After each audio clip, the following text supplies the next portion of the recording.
All right. Hey, everybody. Welcome. My name is Nathan Aldrich. I am the manager of education for the Institut du Fromage. I am an ACS CCP. I'm an ACS CCSE. And I am an IDDBA certified sommelier. That's a lot of acronyms right there. But what that means is I love food. I love talking about food and educating people and learning more myself. This is going to be our American Cheese Society CCP Certified Cheese Professional Study Group. So I'm calling this a study group as I like to use the verbiage that I'm not, that's hopefully not teaching you too much new, but helping you study.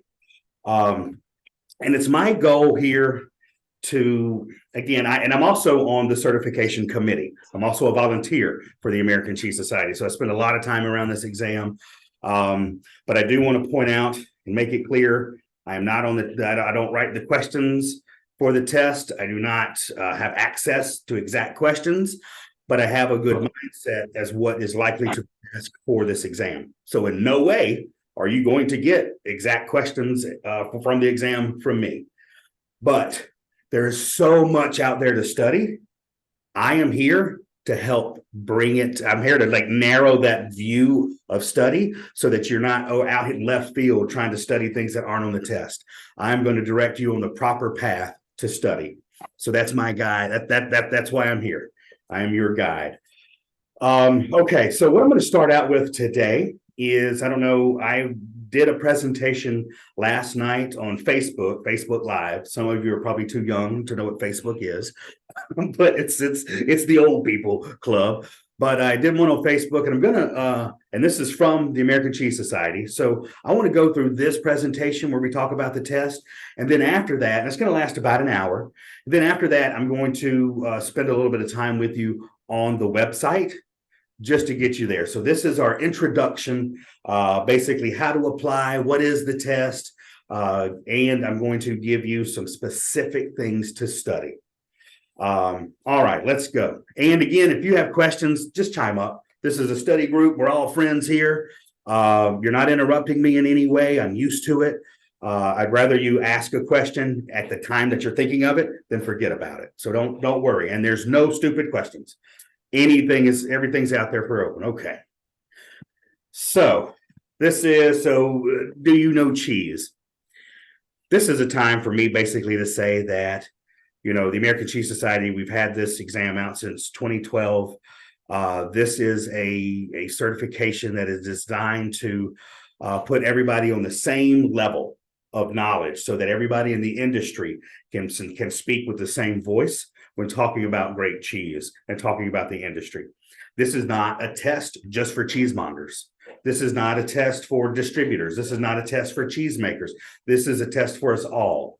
So no matter where you work in cheese, something's going to be covered where you work. But if you work in retail, you're going to have to also know about a little bit about importing. You're going to have to know about food safety for all of it.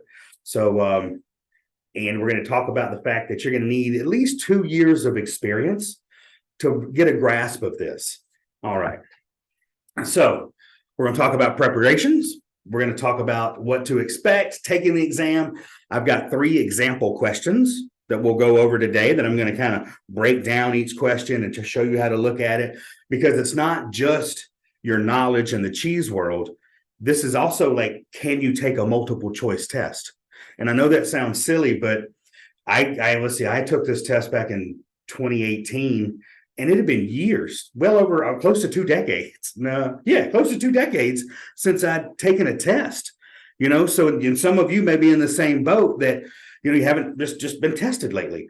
So I want to help ease that nervousness and also just guide you on how to take a multiple choice test. That may sound elementary, but I promise it's not.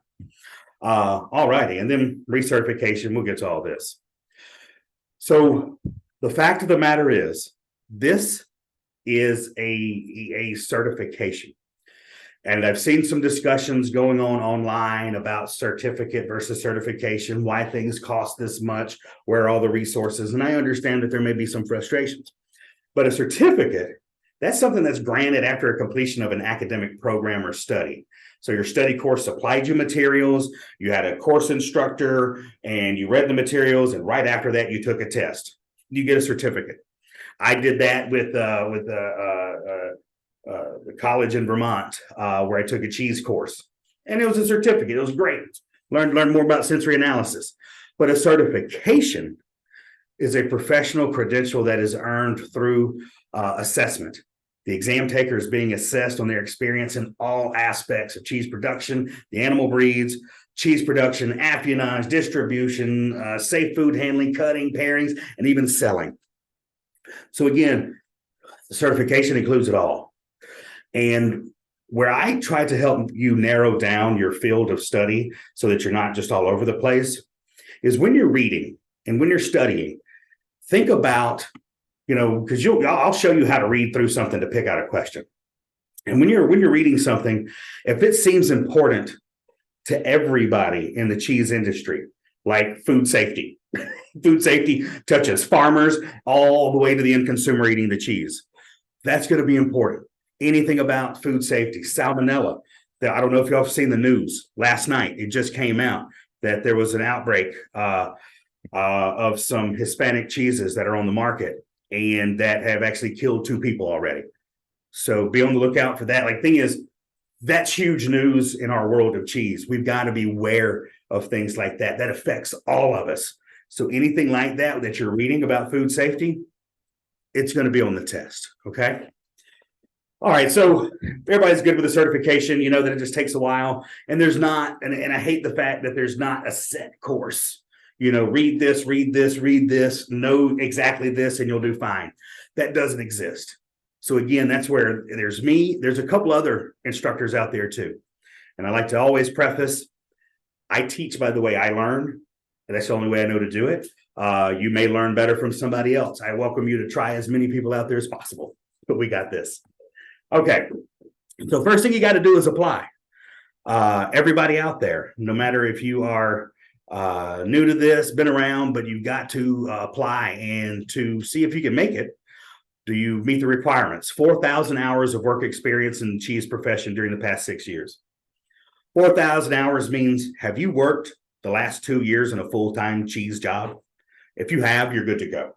If you work in an independent shop with cheese, absolutely. you know you're good to go. If you work in a big retailer behind a cheese shop or even in the deli, you're good to go. If you are, of course, a category manager, oh my gosh, you're good to go. I don't want to say this too much, but it's not about getting so nitpicky with everybody that applies, because you will have to cite your work experience. You're not going to have to go through everything, but you will have to mention something. Just know that it's because this isn't a test for novices. This is not somebody who's like, man, I sure do love cheese. I got an Instagram handle and I make cheese boards and everything's great. Wonderful for you, but this is for people who've touched, smelled, tasted, handed off cheese, received, delivered, all this stuff. So you got to have this experience to really help you out.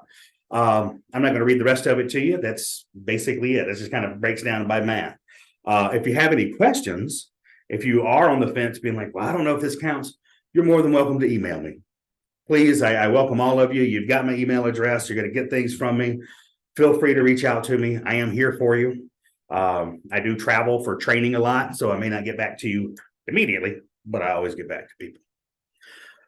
All righty. So prior to the exam day, you got to pay close attention to emails from ACS. They're not going to come from me. Again, this is just a study group. Assume that I am outside of ACS. So when you're communicating with ACS, make sure you're getting those emails. You got to, number one, apply for the exam. Application time is open through March 31st. So you have a little bit of time, but I urge you, go ahead and do it. Just do it. If you procrastinate, things get late, you may miss something, or there could be a chance that even if you plan on taking the exam in person, maybe the room fills up and maybe you have to get pushed aside if you wait till the last minute. Just go ahead and do it. Plus, the earlier that you apply, the quicker you'll hear back whether you've been accepted or not. It usually takes, they would say, maybe 30 days to even hear back. I would want to know before then. So I'm going to go ahead and apply so I can hear back, so I can start studying. If you apply and you start studying and something happens in your life, You may have a child, move, get a new job. Something big happens where it takes your mind off the course of study and you're just like too busy to take it this year. Things happen in our lives. You can defer. You can go ahead and apply. You can go ahead and pay for it. You can defer until next year and you're good to go. Not a problem. But after June 1st, you're going to have to pay a fee. I'm here to help you save money. So how do I prepare for the exam? Number one, you got to start with the website, the cheesesociety.org. Know it, love it, live it, visit it every day. They've got different, this is the resource page. Under the resource page, I sent you some of this. So hopefully, if I've not sent you this, you may have come on the group a little late, but my first email, I included the lexicon and glossary, the body of knowledge, and the best practice guide for cheesemakers. I should have sent that already. If not, you can go to their website and go under the resources page. And this is what you find. You can download each and every one of these. I will be talking about these throughout your course of study. I read the best practice guide for cheesemaker was my #1 study guide. And I'm just giving you a hint. Again, I can't tell you what's on the test, but I'm going to give a little wink, wink, nudge, nudge to things that I think you should really focus on. Go ahead and get that best practice guide for cheesemakers, the glossary, download them to your computer. I print my stuff out because I'm old school. I like to highlight, use markers, pens, make notes. That's just the way my brain works. I like to see color on a page for some reason. And now all of you are here. So other things to do, ask your distributor if they lead a study course. Of course, Institut du Fromage is a branch of Gourmet Foods International. So I teach this for not only our team members, we support our team members greatly in this, and I think we have 8 people we're sending this year for the CCP, but also for our customers. But not only that, we at GFI welcome everybody. So this course is not just a closed course only for customers.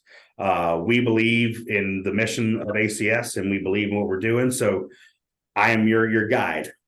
In that, please know that this is above and beyond all of my work duties. So I'm just saying that in the fact that I may not be able to send you a year-long calendar for study because sometimes I've got to go take care of customers and go make money for the company. And I may have to move from time to time a training date. Please bear with me. It's the life of a volunteer, right? Okay. Dedicate at least 4 hours a week. Make a note of this. Study at least 4 hours a week, reading and studying or tasting. So this is important. And don't wait till like Saturday. I've been a bad studier before, but I really did start picking out like, okay, so Monday, I'm going to spend 30 minutes. Tuesday, I got an hour. Wednesday, I've got no time. Thursday, I've got 30 minutes. Friday, I've got an hour. Just so that you're starting a routine and picking up a book. You don't have to spend thousands of hours at a time. Keep hitting it at a chunk, and that'll really help you out. Make flashcards from the lexicon and glossary. That is huge. I know that may sound elementary, but it's not. The fact that you're going through reading something, writing it, and then hopefully working with a partner, saying it out loud and hearing it, that's 4 different ways that information is going into your head to help you remember. So flashcards are huge. Do it. I think it's great. Like literal index cards where you write on. I think it's super helpful. I've got some information about flashcards that I'm going to send everybody that you can use to copy if you like. I'm not trying to do all your work for you because that's not really going to help you, but I've got some flashcards to send you. Then reading on some books. So here are my personal book recommendations for you for this exam. The Oxford Companion to Cheese. That's by Donnelly. Mastering Cheese by Max McCallum. And then Cheese and Culture by Paul Kensett. Anything by Paul Kensett is worth a read because everybody that writes the questions are going to be pulling from there. And I chose these 3 books because the item writers, they use some of these books, but also they're 3 different style of books. They give you 3 different views in 3 different areas, where like the Oxford Companion to Cheese is going to give you so much information about your European PDO cheeses. which are going to be on the exam. Great information about all that. Plus cheese making. Mastering cheese is going to be really into cheese making, affinage. And then, of course, cheese and culture is going to give you that history piece. So that's why I suggest all those. So this is just a picture of what you'll see when you go to the website, the best practice guide for cheesemakers, the lexicon and glossary. Again, download them, love them, live it, read it, get to know it inside and out. This could be your reading for this week. Here, let me break this down. This is their big, giant, colorful exam blueprint. So let me break this down for you. This is also on their website that you can download. So here there are 11 domains. This is where it can get bogged down. There's 11 domains. So if you look at the top left, those are the 11 domains. You're going to have health regulations, food safety, operations, cheese history, definitions and categorization, milk, cheese making, ripening,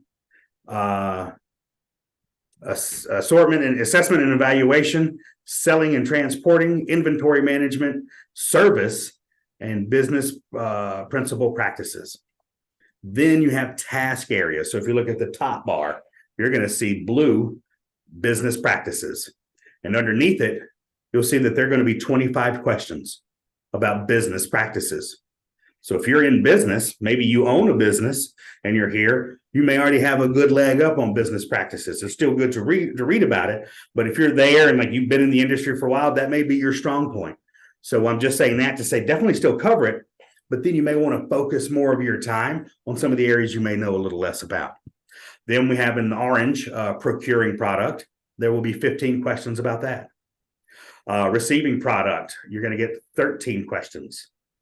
Managing inventory here in yellow, you're going to get 24 questions in managing inventory. That seems like a big deal. But also you have to remember, it's not managing inventory just for a cheesemonger. This is for dairy farmers. This is for cheesemakers, distributors. There's a lot of inventory goes from one spot to another, and you're going to need to know a little bit about each of those spaces. Selling product, 48 questions about selling. And this covers selling product from a cheese maker going to a farmer's market selling cheese, all the way to that cheesemaker selling it to a distributor, the distributor selling it to a retailer, the retailer selling it to the end consumer, also selling to a restaurant, the restaurant serving it. So selling product, it's a lot. We'll get it covered. And then, of course, food safety practices. This you need to know just because you need to know it. We live in a world where there is a highly perishable product that, if not handled properly, could get people ill or even kill them.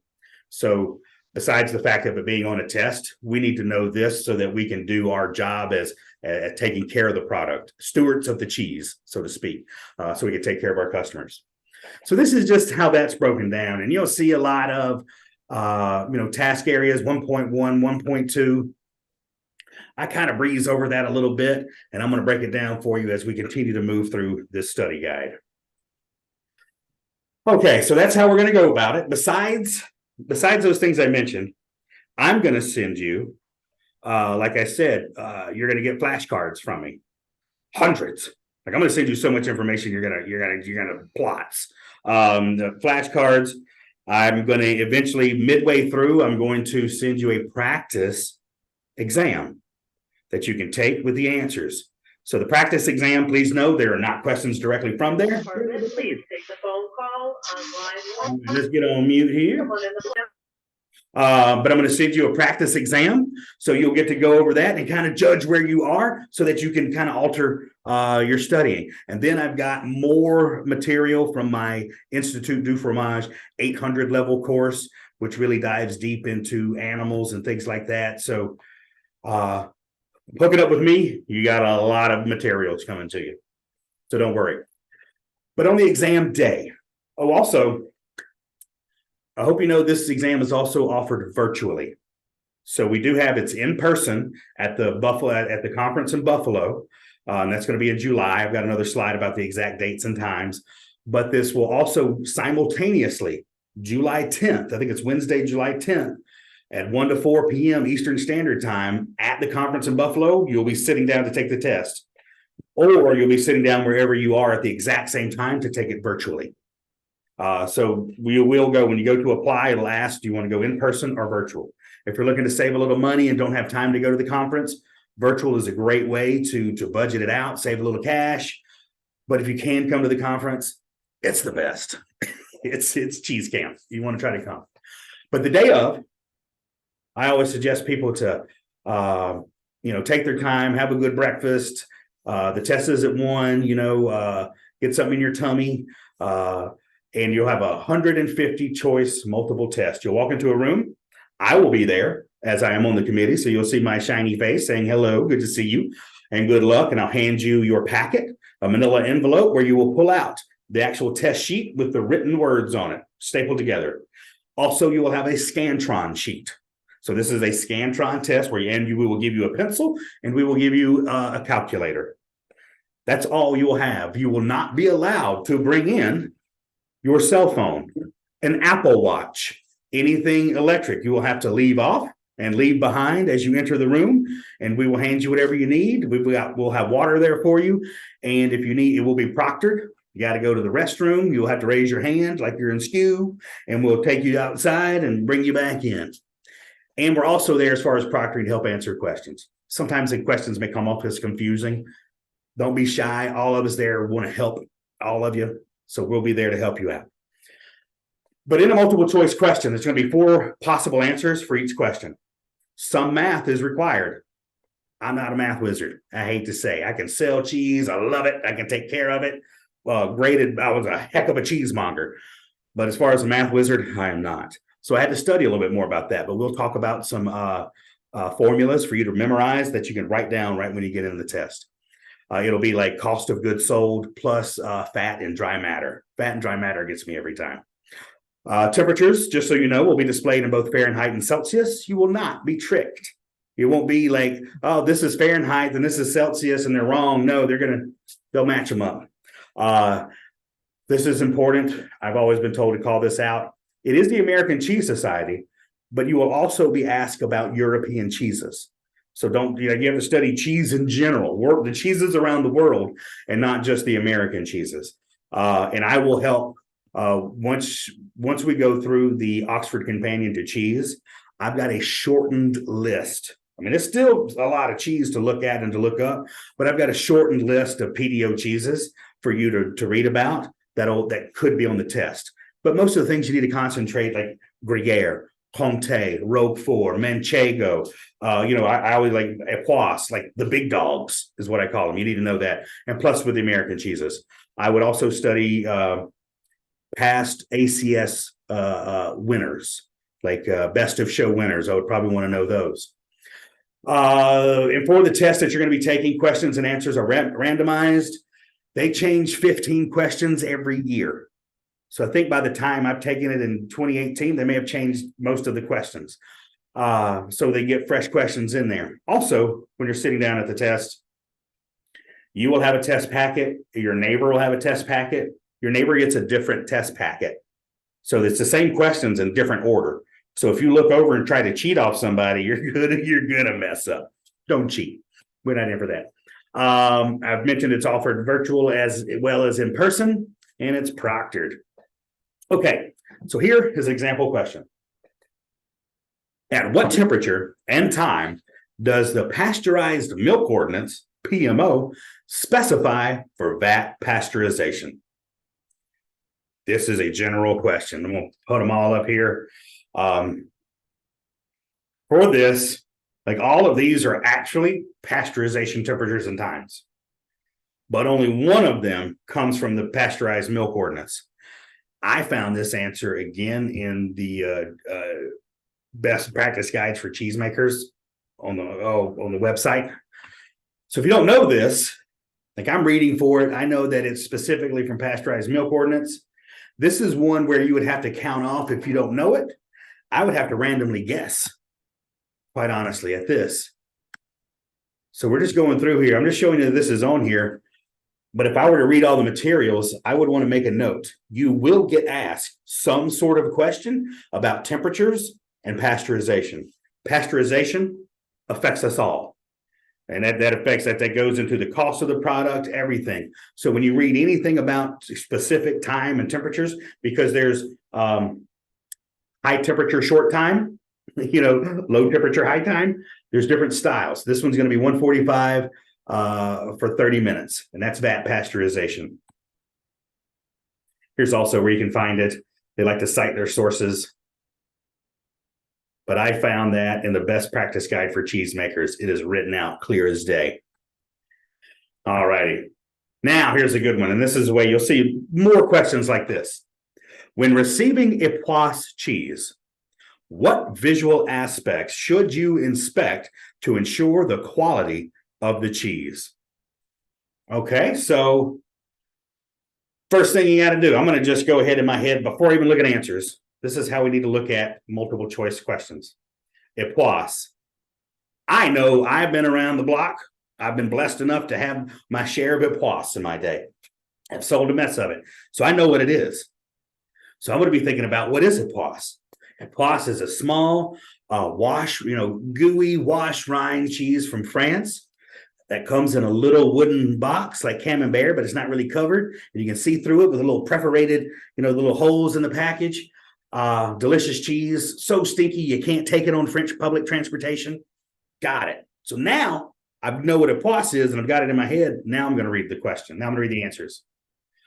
Free of dust mites or cracking. That's kind of true for any cheese. It's not specific to Epoisse, but also I wanted to say cheese mites instead of dust mites. So I see this answer as what's referred to as a distractor. When taking multiple choice tests, you're going to get, there's a best answer in there, and the rest of them, A, B, C, or D, they're going to be what's called distractors.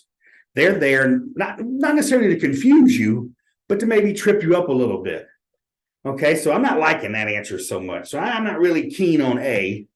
What about B? Consistent wax or cryovac seal? Well, hell, everything I just said, Epoisse does not have wax. It is not cryovac. You cryovac a wash rind cheese, you're talking about just a glump of a mess. So I already know. I'm casting that one out. That has nothing to do with this question. Free of broken rind and pooling of liquid cheese. I've seen Epoisse where it's kind of, sometimes it's dried out and cracked, or even like gotten so ripe it started to crack and became literally oozy. That one could do something. And then D, consistency in white fluffy rind. Everything I've said about Epoisse, ne'er have I mentioned a white fluffy rind. So I'm going to go ahead and get rid of that. So what do y'all think this answer is? It is Charlie. C, free of broken rind and pooling of liquid cheese. So I'm going to do, like, when I go through questions and some readings like this, again, I'm not trying to speak down or anything like that, but the more you get into this mindset, and hopefully it got clear to you that if you read the question well, take your time, get what the question's about, try to get the answer in your head before you look at the answers, and that will really help you out. That's just a tip as far as taking a multiple choice test. All right, one more, and it's going to be hard. I'm going to have to go to the end, but this is something. How many ounces of fat are there in a 1 pound cheese of 65% moisture content and 70% fat and dry matter? I'm like, what? Excuse me? So this is a little tough. They're going to be, I'm not trying to give too much away, but I think I heard there were anywhere from 6 to 11 math questions last year. And I want to say it's somewhere in between there. I'm not trying to lie to y'all. Somewhere it's between 6 and 11. They weren't all fat and dry matter. Most of them last year, I believe, were cost of goods sold, being able to price a cheese. So if you've ever held a job where you've been a receiver, you've ordered cheese, the cost, and you're trying to set a retail on it, you're going to need to do that for the test as well. So fat and dry matter, I'm going to go ahead and just go to how we calculate it. I work with, I got my good friend from Jasper Hill Cellars, Zoe Brickley, has a much better way of explaining math, and I'll get her on one of our trainings to do that for us. But here's how we calculate it. 1 pound equals 16 ounces of cheese. So 1 minus 0.65 equals 0.35 of dry matter. That's how you get your dry matter. So 16 ounces times 0.35 times 0.70 equals 3.92. We'll delve into math deeply later. This is just an introduction question. All right, have I lost anybody yet? Nobody's going to leave and run away screaming, are you? Okay, good. All right, post-day exam. You're taking the exam. Certified cheese professionals will be announced approximately 30 to 45 days after the exam. The worst part about this whole thing is that you're going to take this exam in July, and you're going to find out the results in September. So your summer will be ruined. You're going to be anxious to whether you know. And it's not that anybody's trying to be cruel. The fact is they got to analyze each question in the aggregate, develop a passing score. It's not a pass fail. Please listen to me. There's 150 questions, but it's not like if you get 100 right, you pass. They don't do that. It's almost on kind of like a curve. They do this in the sense that some questions they may end up having to throw out. So if there's a question that's written kind of oddly and maybe most of the people missed, they will look at that. There's a separate committee that actually looks at that, and they'll end up tossing that question so that it won't count off against everybody. They announce who passed. They do not announce who fails. So don't worry about that. Don't be shy in any way. But if you happen to not pass, they will send you an email with the task area that you need to work on, where if you missed mostly like food safety, maybe you didn't remember everything in food safety or got tripped up with all the words, they'll let you know. You say, you didn't pass this time, you need to work on your food safety and come back and take it again. And if you do have to come back and take it again, so what? It's fine. I know some people, some wonderful, some super intelligent cheese people who just weren't good at taking an exam and had to go back a second time. That's not a problem. Nobody judges anybody. It's okay.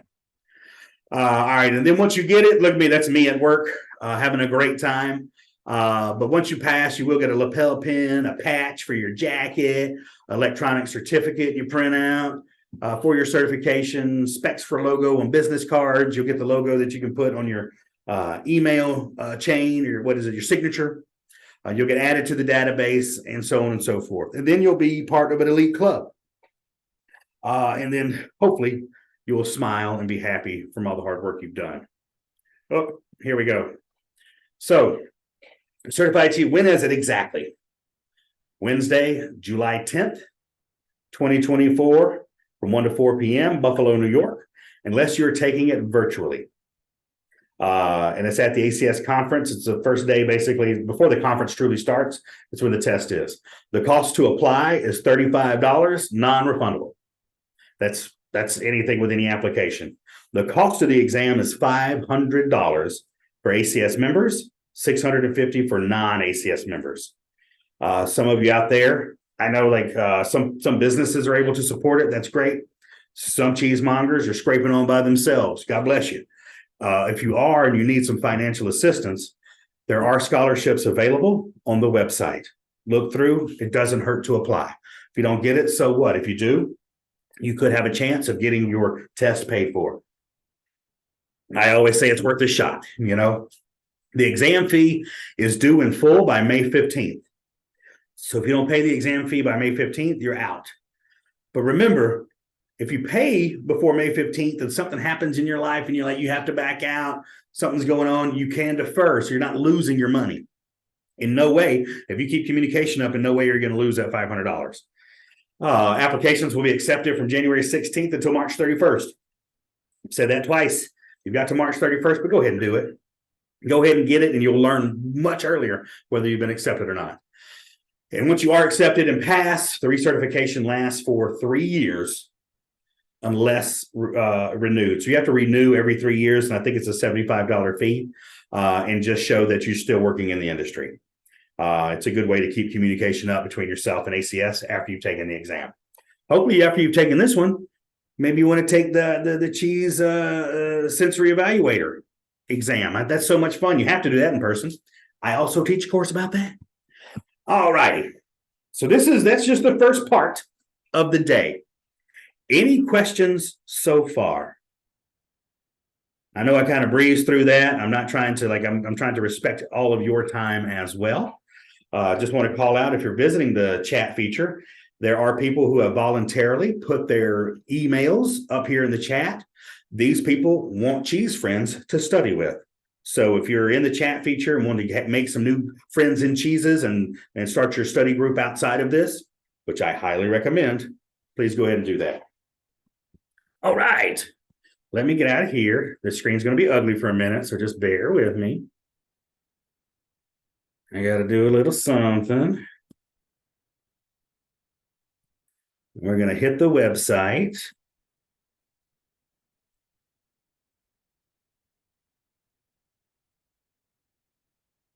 All righty.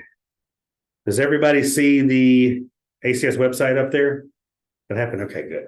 Oh, technology gets me every time. All right. So now we're on the website. This, I promise, guys, this is where you need to go. Live this website. Go to it every day. So on here, following along, certifications. You got About Us, certification, the conference, education, programming, judging competition, membership, and resources. Resources are where you're going to find your study. I'm going to go to this in just a minute, where you're going to start your study materials. Certification, the CCP exam, how to apply, deadlines, eligibility. I've already covered this. I'm not going to waste your time. This is all the information I showed you on the PowerPoint came directly from the website. So you're more than welcome to revisit that. Let's see what the preparation guide is. Once you click on that, this is where you get the exam blueprint. It's kind of fuzzy, but you can download that and get to your body of knowledge.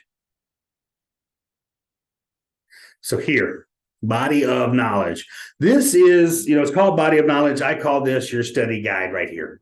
This is where you break it down. So 11 domains of information are woven together to create the areas of knowledge that members of our industry are expected to draw upon during their career.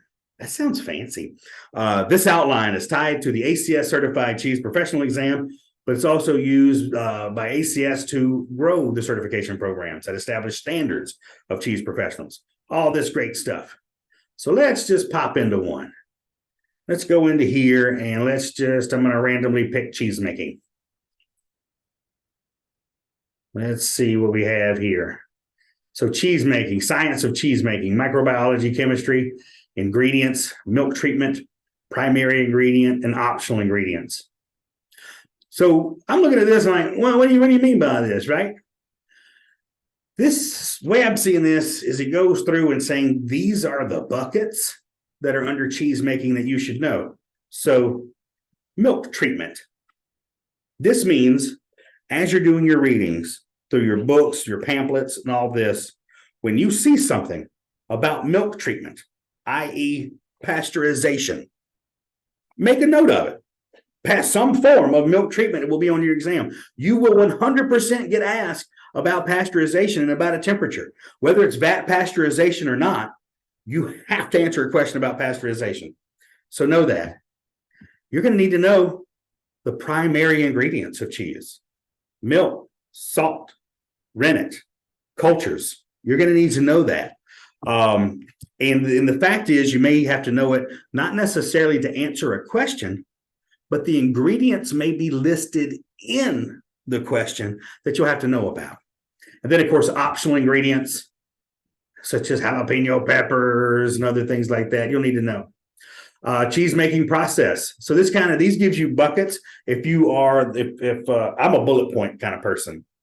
So I like to say, well, pre-ripening, and then I want to create some bullet points of study underneath it. Milk ripening, I do it. Coagulation.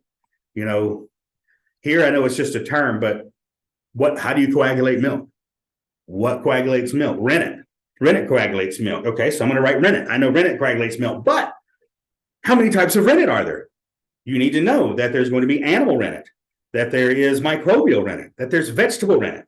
So just under coagulation, I'm starting to write, and I literally put this down on a Word document, and I created bullet points underneath it so that that's what started to build a study guide for me. And I knew, okay, so coagulation, this is how it happens. These are things about it. You will need to know, like, what is, the vegetable coagulation. A lot of it comes from a thistle plant, that is cardoon.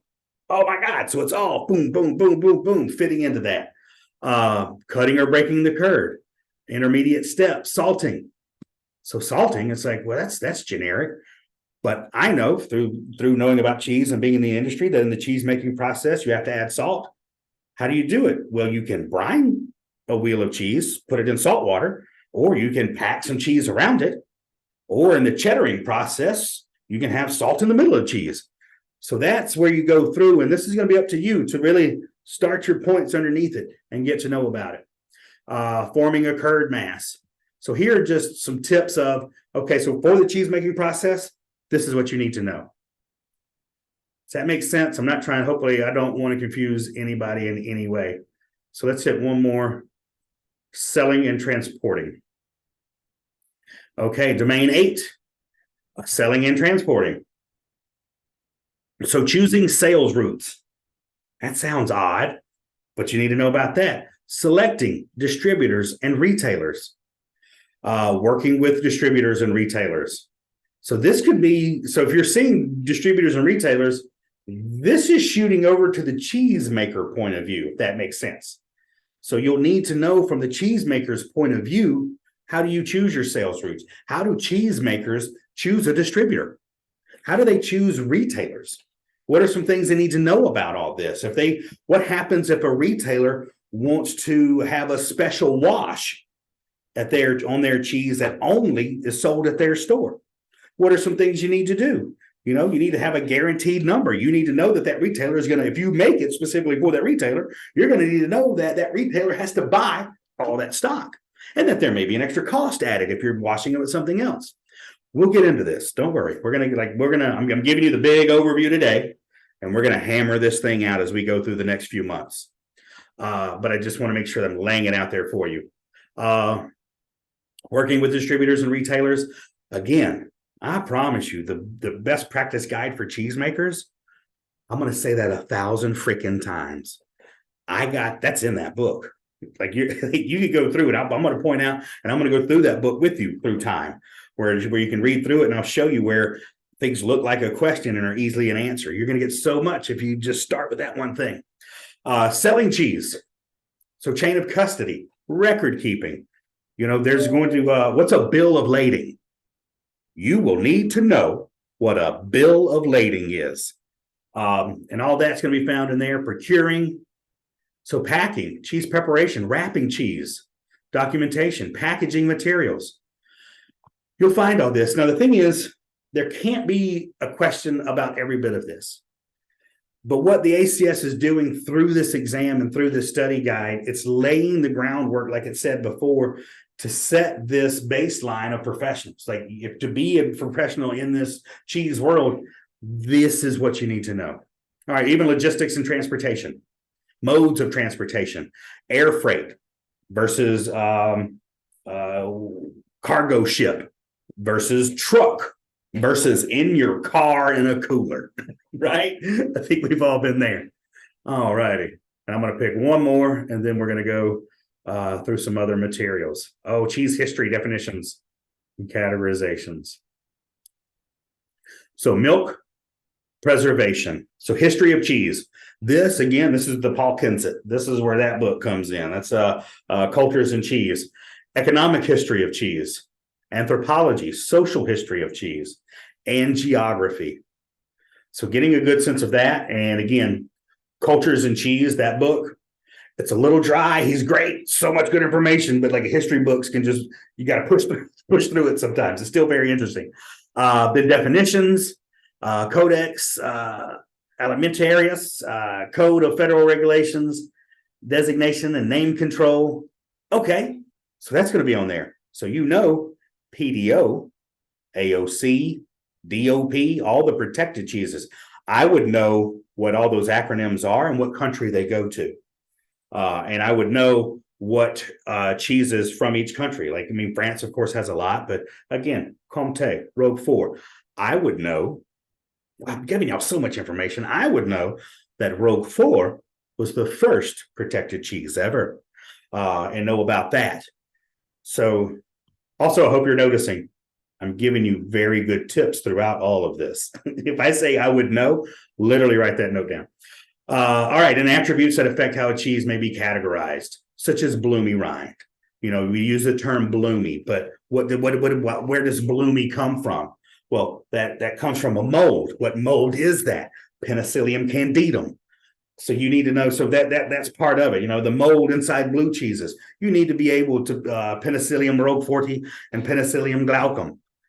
You need to know those. Again, those are big things that define a cheese category. Same thing with wash rind cheeses. That you can get wash rind cheeses. You're going to have Brevibacterium linens. That's what makes it special.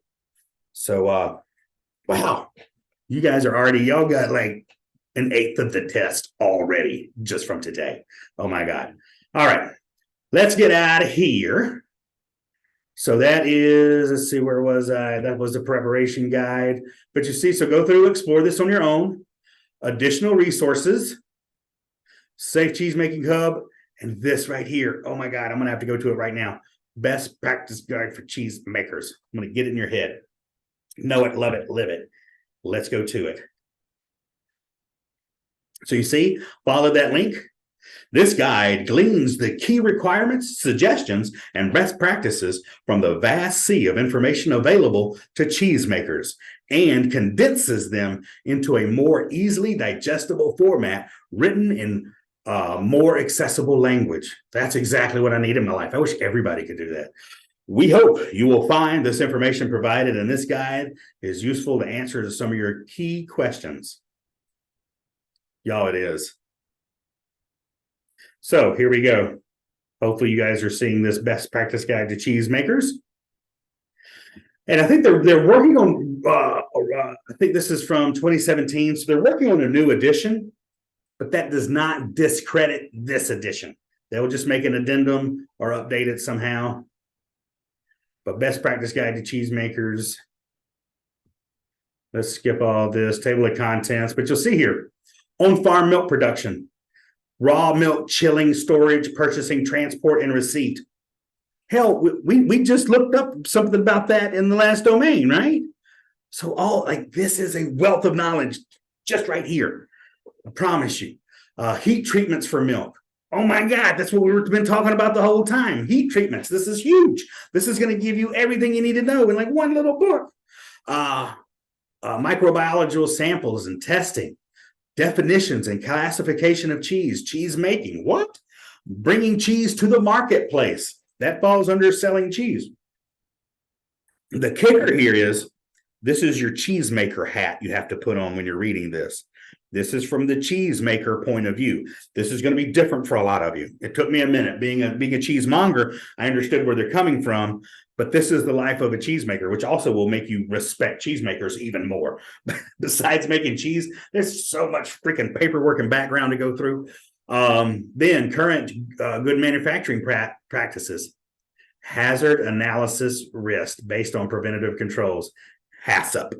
You gotta know HACCP, absolutely. It's just as important as FIFO, first in, first out. So here, even food safety plans, inspections, resources for further reading. Look here, just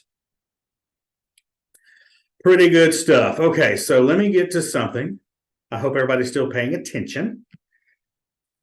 Because I'm going to read to you a little bit, and I'm going to read to you in the way that we want to pick out questions from paragraphs. Things are written in this form, which I find it really easy to say, oh, well, that's a fact, and facts could easily be turned into questions, because that's what you're getting asked on this exam. You are memorizing facts for this exam, plain and simple.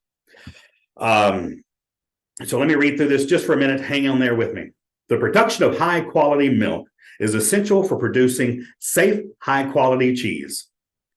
The cheese may be produced from milk of a single herd, multiple herds, or blended from different species.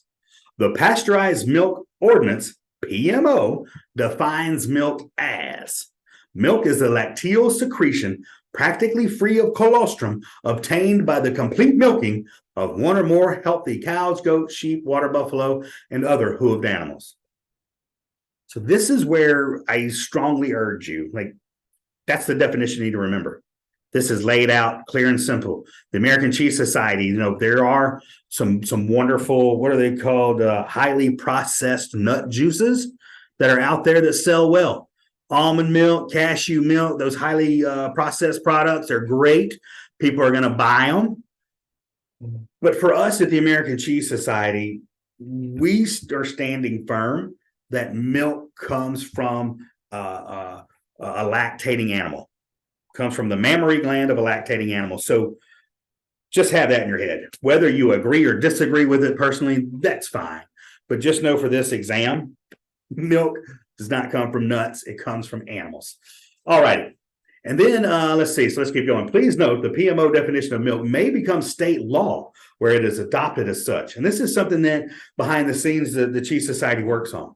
This is something that, people, better than me are working on when they're meeting with actual legislators to see like what can we do to get this written into law so we can protect our name the same way that cheeses, individual cheeses are protected overseas. So the legal definition of milk as it relates to cheese manufacture is found within the Code of Federal Regulations.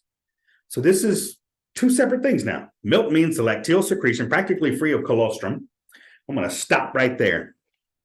Colostrum. Have you ever heard of that? This is something, so if it's in the definition, this is where I would stop. So colostrum is a word I would write down. And no, that's the first milking. That's the very first time that the baby cow or that mother is milked after giving birth. And that first milking, it's different than milk. It's got way more bacteria in it. It's got way more nutrients in it.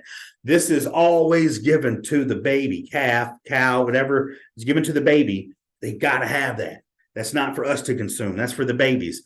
So the fact that I'm reading something, lacteal secretion, I don't want to know what that is. That's coming from the mammary gland, but know what colostrum is. Obtained by the complete milking of one or more healthy cows, which may be clarified and be adjusted by separating part from the fat wherein.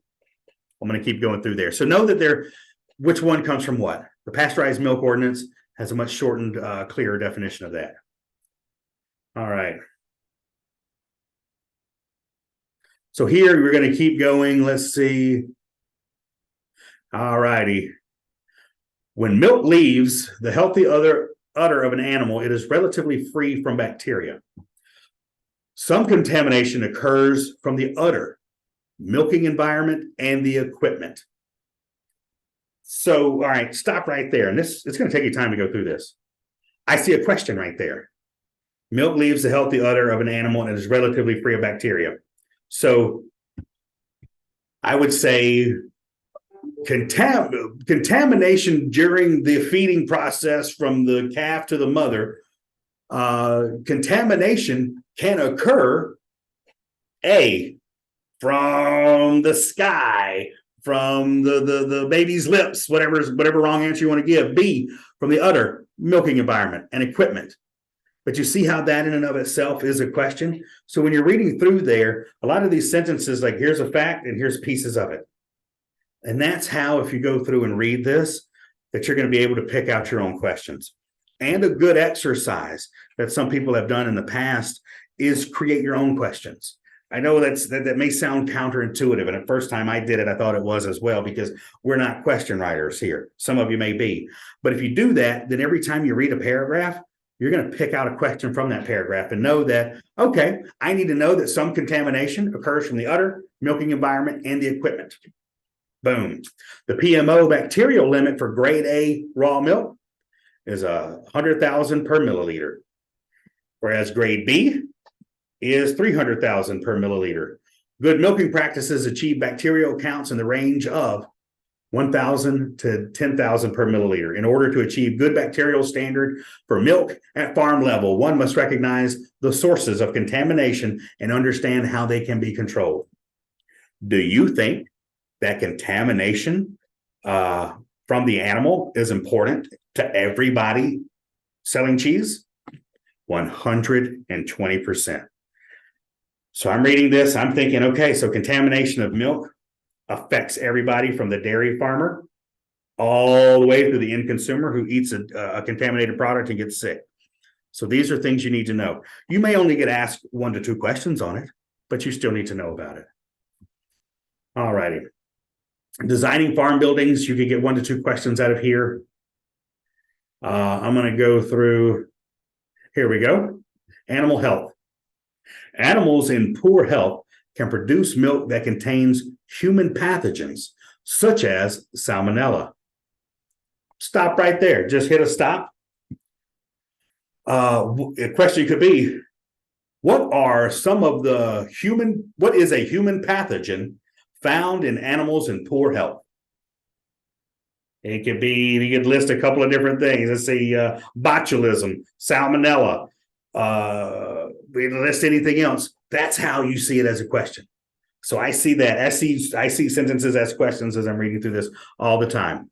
The major causative agents of mastitis, such as streptococcus, are not considered human pathogens. So in there, I am reading, I would want to know what mastitis is. This is, you will get asked about mastitis. Does anybody know what that is? Want to pop it out? Want to answer? Come on, it's a study group. There's an infection. Infection of what? Basically, they're udders, right? Yes, exactly. Infection of the udders. Perfect. So I feel like a crazy person sometimes when I'm reading through things and telling you how I think. But if you read through there and you may not know what it is, stop. That's a flashcard. You have to know what mastitis is. Not only know what it is because it is an infection in the udder, but know how it's caused. And then what happens? This is where mastitis, you've got to pull that animal from the herd. You know, that's where an animal with mastitis, that's where an animal would get antibiotics. But if you give an animal antibiotics, you got to pull them from the herd, get them isolated, and get rid of any milk that animal produces until that infection, until the medicine is gone through completely before you can put that animal back in the herd. Because the thing is, people talk about antibiotics and animals and things like this, but when I talk to farmers, they're like, well, if an animal gets sick and you don't give them antibiotics, they die. We don't want that. So you pull them, get them well, get the milk well, and get it tested before you ever put it back. So know about these systems. So anytime you see mastitis, stop, write it down. Know what you got to have. Know what streptococcus is. Know what salmonella is. So just by reading, I'm on page 3, and I've already pointed out at least 6 possible questions from here. So hopefully you're seeing the way I'm going about it. Your brain may be a lot better than mine.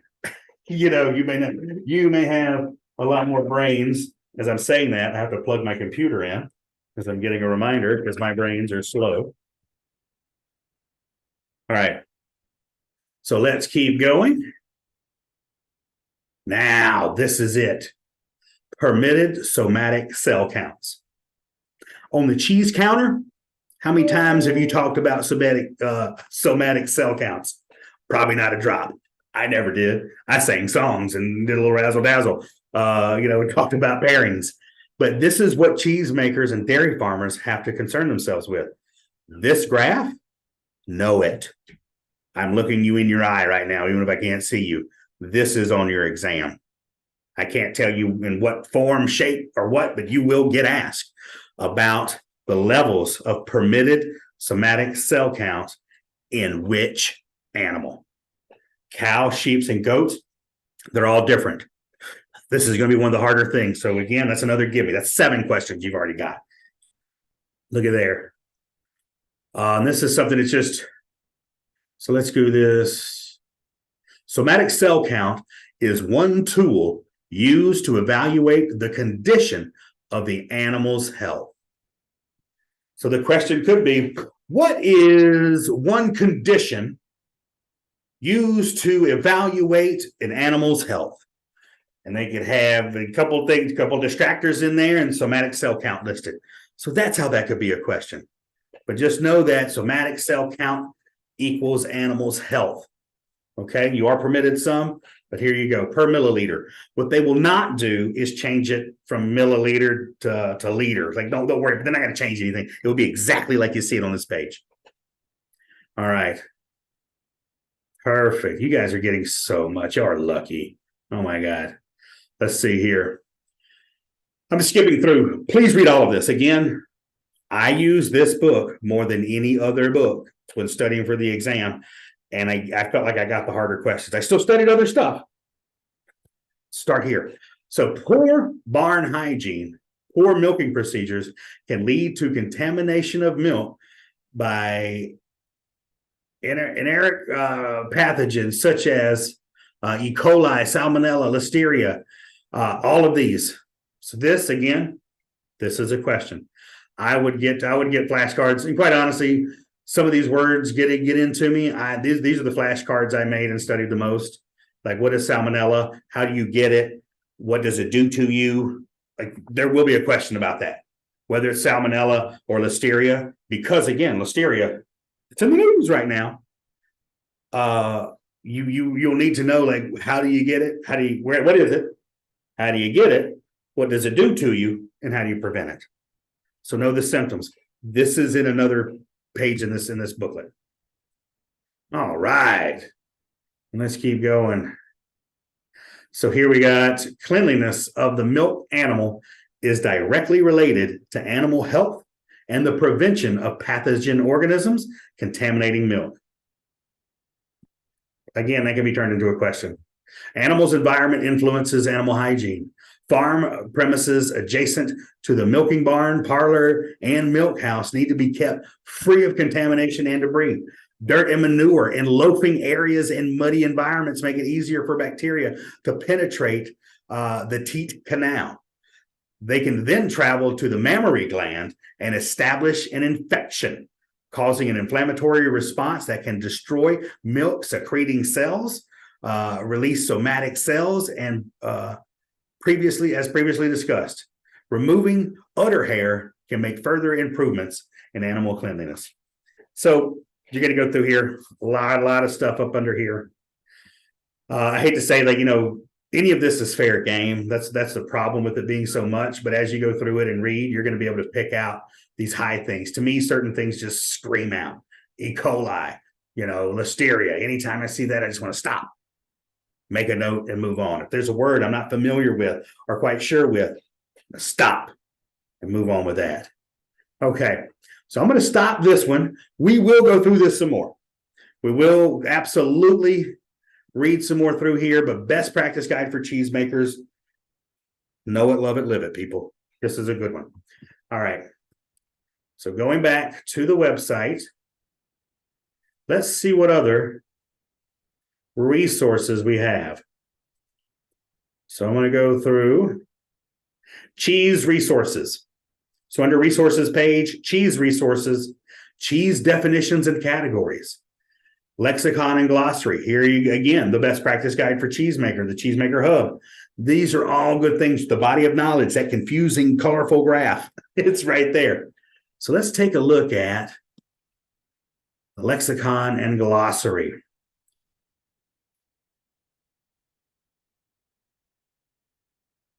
Excellent. Here we go. Let me just scoot on down a few pages. Yada, yada, yada. A lot of thanking people. That's cool. Origin of flavor in cheese, origin of cheese defects, sales, marketing, and monger talk, adjectives and synonyms. I would read over this. This is pretty cool. What I want to get to, though, specifically, look at here. Glossary definitions. This is where you can make flashcards pretty easily so that you're on the same page.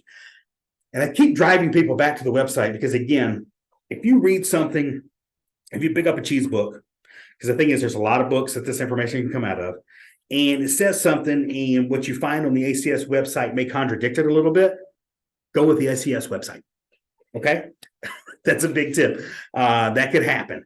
It probably won't happen too much, but I just want to stick that out. So acid, the basic taste associated with lactic acid production. Cheeses are evaluated and assessed based on the intensity and experience of this taste. Boom. Acid is the basic taste associated with lactic acid production. That is killer. Write that down. I would know that. Ammonia. This is the thing is, like, ammonia is associated with cat urine. My two kitty cats know that well. But the thing is, you may not need to know the definition of ammonia, but where would ammonia come in with cheese? Is it a good thing or is it a bad thing? Here's one where you won't get like, tell me the definition of ammonia. No, but it's like you open a wheel of brie and it has a heavy smell of ammonia. What do you do? And that's a tough one. It depends on what best answers go out there. Let it breathe for an hour and see what goes on. If it's a heavy smell of ammonia, it's automatically, contact your distributor and ask for a credit. And just know some of the answers will be that. Like your first inclination as a cheese person, like, oh, if it smells of ammonia, just toss it away.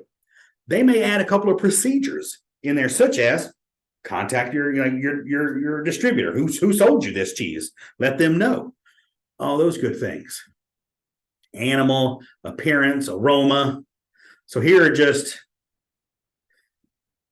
trying to pick out a couple of good ones. Okay, so blind. These are some things you may not think of that much. Absence of eyes.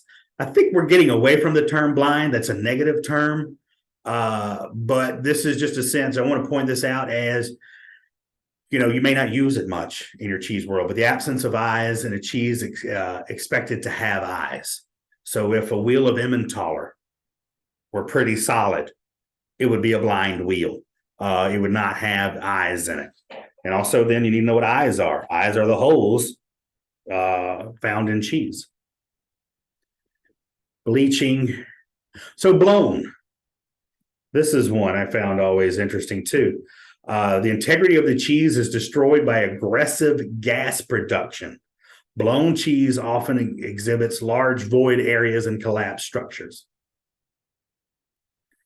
So these are just some good tips. Cabbage, I thought was a good one. Eyes are so numerous within the major part of the cheese that they crowd each other, leaving only paper-thin layers of cheese in between the eyes.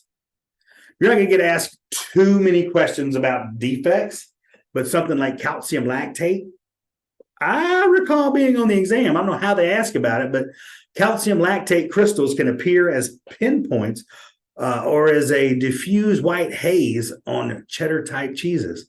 They can also be found on the interior of some cheeses. It's really less common.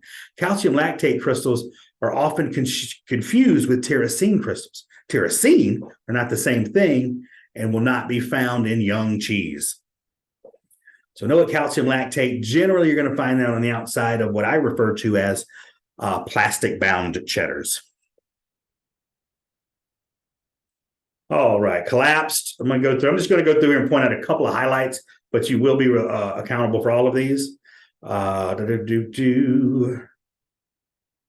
Corky. Corky always gets me. The definition of a hard, tough, and overly rubbery cheese texture body characterized by the failure of the cheese to break down when worked between the thumb and fingers. Corky is more extreme, drier characteristic than curdy. All right, cracks. We know about that. Crumbly. Going to get to there's eyes. We talked about that. Faded. I remember something about faded because this can affect at the monger level, at the store level. If you have a cheese that generally has been, annatto has been applied with it, which annatto, you need to know what that is. Annatto has been added to it to give it more of a yellow coloring. But when you put it out of the cheese case, what could be some of the factors that causes a cheese to fade?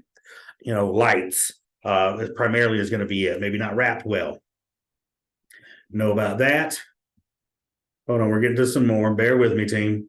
Frog mouth. That's the one I was looking for. I'd never heard the term frog mouth before. I think I'd worked in cheese for 15 years, and I never heard of frog mouth. But there are two definitions for frog mouth. The interior of the wheel of cheese is split and looks like a frog's open mouth. When the eyes have developed into lenticular or spindle-shaped openings in the cheese. That was just a crazy one. But I want to get to a couple more. Itchy, lactic. I would definitely know lactic. Give me 1 second. Mites. Boom. Cheese mites. Does that affect everybody in the cheese world? It may not affect the dairy farmers as much, but from the cheese making process to the end of the consumer, cheese mites are a thing. You will get asked about a cheese mite in one way. I don't know exactly how, but members of the arachnid family, maybe that's it. Maybe they're asking if it's an arachnid family or a different type of insect, are attracted to natural rinds of hard cheeses. So there you go. It could be like, what styles of cheeses are more likely to attract cheese mites? Natural rind or hard cheeses. It could say, A, bloomy rind cheeses. B, washed rind cheeses. C, natural rind aged cheeses or hard cheeses. And then D, blue cheeses. The best answer will be natural rind or hard cheeses. But not always, of course. And then, of course, no the term to Trifocus casei, I think it is. But they're arachnids. So mites you definitely want to know about. And even an example of, like, does anybody know one cheese in particular in the world that comes in a ball shape that's very orange on the inside, that's very well known for having cheese mites? Mimolette. Perfect, exactly. So some of that is, I know that, again, that sounds kind of silly, but that also could be pulled in. So when you think about mites, it's not just what it is, but okay, what are some of the hard cheeses? Like Mimolette is famous for it. So there's a higher likelihood. So when you're thinking about what could be on the test or not, with cheese mites, Mimolette is high up there. You know, cloth-bound cheddars are high up there as far as getting mites, where, you know, Manchego, it could get mites, but it's not known for having cheese mites. So that's another way to approach these questions and to see, okay, so mites, this is what they are. They are an arachnid. They come on cheeses, mostly hard cheeses, such as, boom, boom, boom. Excellent. I get way too into this, John. Mouthfeel, nesty. We're going to get to some more good ones. Hold on. Overset. Excessive number of eyes. Remember, overset, excessive number of eyes presence in the body. Oxidized. That happens a lot. Pinking. Discoloration of cheese that presents itself by turning from orange to pink. Pinking also happens to Swiss cheese and presents that may be on there. I think ripe. Ripe is just, you know, when I'm looking at this, what I'm doing is I'm trying to pull out keywords that I can remember from years past. But ripe, that's a term we all use every day. You know, whether you're, anybody that touches a piece of cheese, we talk about ripeness. So this is where, okay, so ripeness, since it's a term used, blanketed by everybody, we use it frequently, there's probably a little higher level, it's probably going to be on the test if we use it more often. They're not there. The test isn't going to ask, it's not designed to ask about the most random, esoteric thing out there in the world. The thing is, if you're a professional in the cheese world, you need to know what ripe is. If you're a professional in the cheese world, you need to know what cheese mites are. See what I mean? Like, it's, if you get into that as you're reading, you can go through and skim through and like, that's maybe not as pertinent. That's just too tight of information that's scientific. That's not going to be on there. But the temperatures of pasteurization, yeah, that's going to be on there. All right. Salty, scorched, seamy, sharp. Oh, sharp. Although there is no agreed upon definition of the term, sharp is commonly used to refer to cheese that has some level of intensity, usually associated with acidity, though the other flavors can also qualify as sharp to some. To me, I know sharp is, this is where I may contradict myself a little, where sharp is a word that's used a lot, but it really doesn't mean anything. If that makes sense. Like, people are like, oh, that blue cheese is sharp. That cheddar cheese is sharp. Give me the sharpest cheese you have. It just means intensity, but it can mean intensity with flavor, intensity with acidity. More than likely it's acidity, but I feel like sharp not having such a clear definition means that it's probably not going to get asked on the test. If there's not, a clear, concise definition for it, then maybe it's too general. Still good to know in the cheese world, but not going to get asked about it so much. Shattered curd, short. I remember something about short being put on there, and that was just weird for me. The texture of the body of the cheese lacks typical elasticity. Cheese samples take a short time to break. snap quickly. That's a go. Oh, slip coat. Ooh, boom, boom, boom, boom. I wish I had I need to get some sound effects. Slip coat. Boom. Write that down. Know it, love it, live it. Excessive proteolysis. Wait a minute. What is that word? I would write down proteolysis. You're gonna need to know that. Like that is literally on your test. Under the rind leads to a liquid layer on top of an acidic, firmer center. Often presents as a thick rind, sometimes curling back or pulling away from the paste with a gap left by the pooling of the over liquidy paste. Slip coat, that affects us all in this world of cheese. And the fact that it deals with proteolysis. Like that is, those are some slip coat, know that. Write that down.